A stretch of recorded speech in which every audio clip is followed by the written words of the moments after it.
Olá pessoal, eu sou o professor Sandro e a partir de agora a gente vai entender um pouco sobre relações ecológicas, dando continuidade no assunto que foi trabalhado em sala de aula.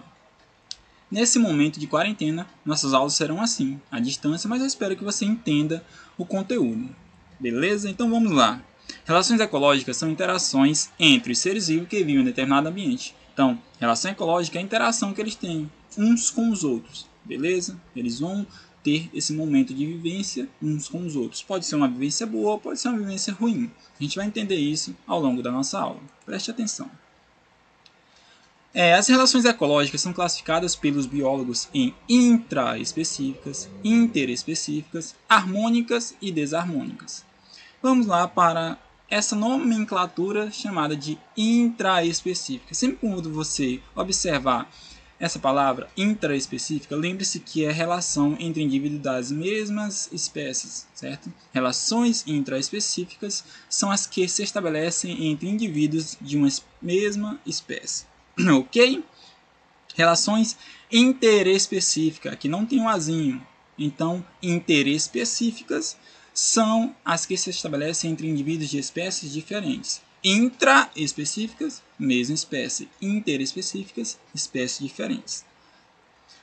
Essas relações intra e interespecíficas elas podem ser boas ou podem ser ruins. Quando elas são boas, elas são chamadas de relações harmônicas. Então, nós temos aqui, relações harmônicas, pelo menos uma das espécies se beneficia. E não há prejuízo para nenhuma das partes. Então, isso é bom. Harmônica, relação harmônica é bom. Uma pode ser beneficiada, mas ninguém sai prejudicado. Agora vamos para as desarmônicas. Desarmônicas, uma ou ambas as espécies são prejudicadas. Então vamos lá, um exemplo, numa savana, um leão vai pegar sua presa, que pode ser uma zebra. Vai ter alguém prejudicado. Nesse caso, será a zebra. Então, uma espécie foi prejudicada. Às vezes, pode ser duas. Então, vamos continuar o conteúdo e entender quando esse momento vai acontecer. As relações ecológicas intraespecíficas, elas podem ser harmônicas em relações como colônia e sociedade, e desarmônicas em relações como competição e canibalismo. Nas interespecíficas, entre espécies diferentes, elas podem ocorrer harmônicas em protocooperação, mutualismo, comensalismo e inquilinismo. Podem ocorrer desarmônicas em predatismo, parasitismo e competição. Vamos entender primeiro as intraespecíficas, que são entre as mesmas espécies. A primeira é colônia. São associações entre indivíduos da mesma espécie unidos fisicamente entre si, podendo ou não ocorrer divisão de trabalho. Então lembre-se, colônia, esses indivíduos eles estarão sempre unidos, fisicamente unidos. Então são chamados de colônia quando eles estão unidos, podendo não haver divisão de trabalho. Então corais, bactérias como Streptococcus e caravelas são exemplos de colônias que existem, que eles são fisicamente unidos. Sociedades são associações entre indivíduos da mesma espécie, organizados de modo cooperativo e não ligados anatomicamente. Então, lembrem disso. Na sociedade eles cooperam, mas eles não são ligados. Colônia, ligados, sociedades separadas, mas se ajudam, cooperam entre si. Exemplo, sociedade de insetos, como abelhas, formigas e cupins. Então, nós temos aqui essas sociedades que trabalham e se ajudam, mas não estão ligados anatomicamente, corporalmente. Observação: na sociedade das abelhas, as funções dos indivíduos são bem definidas, havendo 3 castas sociais: rainha, zangão e operário. Então, vai ter uma divisão de trabalho, porque uma colmeia é bem grande, precisa de muitos tipos de indivíduos para esse tipo de trabalho. Trabalhos específicos, ok? Vamos lá para a próxima relação intraespecífica, só que agora ela vai ser ruim, desarmônica. A primeira é a competição entre a mesma espécie. Ocorre entre indivíduos da mesma espécie e é motivada por disputa por território, alimento ou companheiro sexual. Então esses indivíduos eles disputam dessa forma, pelo território, pelo alimento. Às vezes o alimento está acabando e não tem que comer, senão vai ser extinto. Então eles acabam disputando. Às vezes os machos eles brigam pela fêmea do bando, certo? Então a competição é um fator que regula o tamanho da população. Por exemplo, se tiver muitos machos naquele bando, naquela população, eles vão lutar para ter a fêmea, vai acabar diminuindo a população de machos para que tenha um equilíbrio ecológico naquele ambiente, ok? Então, essa regulação de população é para que tenha um equilíbrio ecológico. O outro tipo de relação ecológica entre a mesma espécie, intraespecífica, só que ruim, desarmônica, é o canibalismo. É uma relação na qual um organismo se alimenta do outro da mesma espécie. Você já deve ter visto isso em desenhos ou algum filme. Certo? O exemplo mais comum, citado em livros, é o louva-a-Deus. Louva-a-Deus, no caso a fêmea do louva-a-Deus, acaba comendo o parceiro dela. A aranha viúva negra também é um exemplo de uma relação de canibalismo. Vamos lá para relações interespecíficas harmônicas. Relações interespecíficas harmônicas são as relações entre espécies diferentes, mas essas relações são boas. Primeiro é o mutualismo, que é a associação entre indivíduos de espécies diferentes, necessária à sobrevivência dos participantes, e ambos são beneficiados. Então, mutualismo, os dois vão ser beneficiados. Lembra daquilo que eu falei. O exemplo dessa relação é a associação entre algas, fungos, formando os líquens. Então, os líquens, eles são a associação de algas e fungos. Neste caso, os fungos abrigam as algas e as mesmas se alimentam os fungos. Então, um ajuda o outro e isso é chamado de mutualismo. Eles também não vivem separados. Tá aqui, ó, líquens, associação entre algas ou cianobactérias e fungos.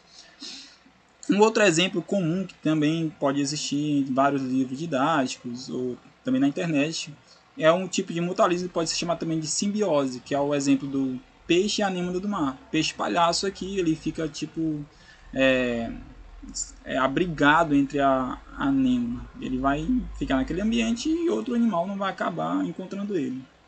Mas ele precisa daquele ambiente para sobreviver. Existe outro tipo de relações entre espécies diferentes chamada aqui de protocooperação. Lembre-se, interespecífica protocooperação. Indivíduos de espécies diferentes que se ajudam. É a associação entre indivíduos de espécies diferentes que ambos se beneficiam, mas a existência não é obrigatória. Então, lá eles estavam unidos. Aqui, ó, cada um separado, mas todos se ajudam. O cervo e os pássaros, no caso aqui o pássaro anã, ele está comendo escarrapados ou algum tipo de parasita que está no corpo do cervo. Insetos polinizadores e plantas, no caso a polinização de algumas plantas ocorre por essa cooperação de insetos, principalmente abelhas, mas a maioria dos insetos boa parte deles consegue fazer polinização. O pássaro palito e o jacaré. Aqui no momento que o jacaré abre a boca, ele não vai comer o pássaro palito. Esse pássaro palito vai retirar os restos alimentares para que o jacaré tenha uma mandíbula bem favorável ao alimento dele. Não vai estragar os dentes, porque o pássaro palito está servindo como se fosse uma escova. Certo? Então isso é uma protocooperação. Eles se ajudam, mesmo sendo de espécies diferentes. O jacaré não vai fechar a boca para comer o bichinho não, porque isso é bom para ele. Certinho? Vamos continuar. Relação interespecífica entre espécies diferentes, mas que são boas. O comensalismo é a associação entre espécies diferentes na qual uma espécie é beneficiada sem causar prejuízo ou benefício a outra. Então, comensalismo é isso. Uma espécie não vai causar prejuízo à outra, ou a outra não vai ter benefício algum. O comensal, no caso, é o único que vai ter benefício, porque ele vai se aproveitar dos restos alimentares sem prejudicar a outra espécie. Certo? Exemplos são os abutres, que aproveitam os restos alimentares dos leões, também o tubarão e a rêmora. Quando a rêmora está abaixo do tubarão aqui, ela vai se alimentar dos restos alimentares que o tubarão deixa. Outro tipo de relação interespecífica harmônica é o inquilinismo, que é uma relação ecológica em que uma espécie inquilina vive sobre ou no outro de uma espécie hospedeira, ou sobre ou no interior. Então não vai prejudicar a espécie, ele vai viver ali por um bom tempo, é como se fosse um inquilino, vive ali sem pagar aluguel, sem nada, mas ele vai precisar daquele ambiente para sobreviver. Nos vegetais, essa associação recebe o nome de epifítismo. Exemplo, bromélias e orquídeas. Relações ecológicas interespecíficas desarmônicas. Da forma como eu falei, ó, A relação entre mesma espécie intraespecífica tem uma competição. Entre espécies diferentes também vão ter uma competição. Então, competição interespecífica ocorre entre indivíduos de espécies diferentes. Geralmente ocorre quando duas espécies apresentam sobreposição de nichos ecológicos. A disputa pelo mesmo recurso ambiental é um fator no controle do tamanho das populações. Quando a competição é muito severa, uma espécie pode ser eliminada, extinta ou obrigada a emigrar, sair do território porque ela vai acabar morrendo se ela ficar ali. A introdução de espécies exóticas tem causado graves impactos ambientais devido ao fato dessas espécies competirem pelos mesmos recursos que as espécies nativas. Então, quando a pessoa acaba trazendo animais de outros locais do mundo, de outros países, acabam inseridos nesse ambiente uma espécie que não era nativa dali. Ele acaba matando uma espécie que tem um ambiente ali há muito tempo. Isso é ruim, certo?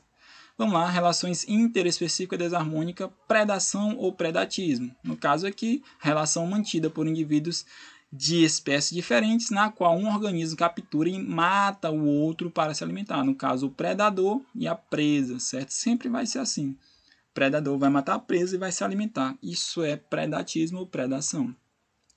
Outro tipo de relação ecológica interespecífica desarmônica é o parasitismo, a relação na qual uma das espécies, o parasita, obtém nutrientes e moradia no corpo de outros indivíduos ou de outros seres vivos da espécie hospedeira. Então aqui, ó, espécie diferente, mas ele vai viver naquele corpo ali, porque ele precisa do corpo para também sobreviver, senão ele vai acabar morrendo. Então, existem dois tipos de parasitas, o endoparasitismo e o ectoparasita. No caso do endoparasita, o parasita vive no corpo, no interior do corpo do hospedeiro. Exemplo, a lombriga e o homem. Então, endoparasita é o parasita que vive dentro do corpo. Ectoparasita é quando o parasita vive na superfície do hospedeiro, piolho e o homem. No caso aqui eu coloquei um carrapato porque eu não encontrei a imagem do piolho. Ok? Então o carrapato ele é um ectoparasita e também vive sobre a pele ou sobre o outro indivíduo hospedeiro. O parasitismo é um fator regulador do tamanho de uma população. Geralmente os parasitas não matam os hospedeiros, pois eles dependem para sobreviver. É claro, se o hospedeiro morrer, o parasita não vai ter de onde se alimentar. Isso é fato. Então, esse parasita ele vai acabar morrendo se ele matar também o hospedeiro. É isso. E obrigado por ter assistido até aqui. Se gostou, deixa o like. E até a próxima aula.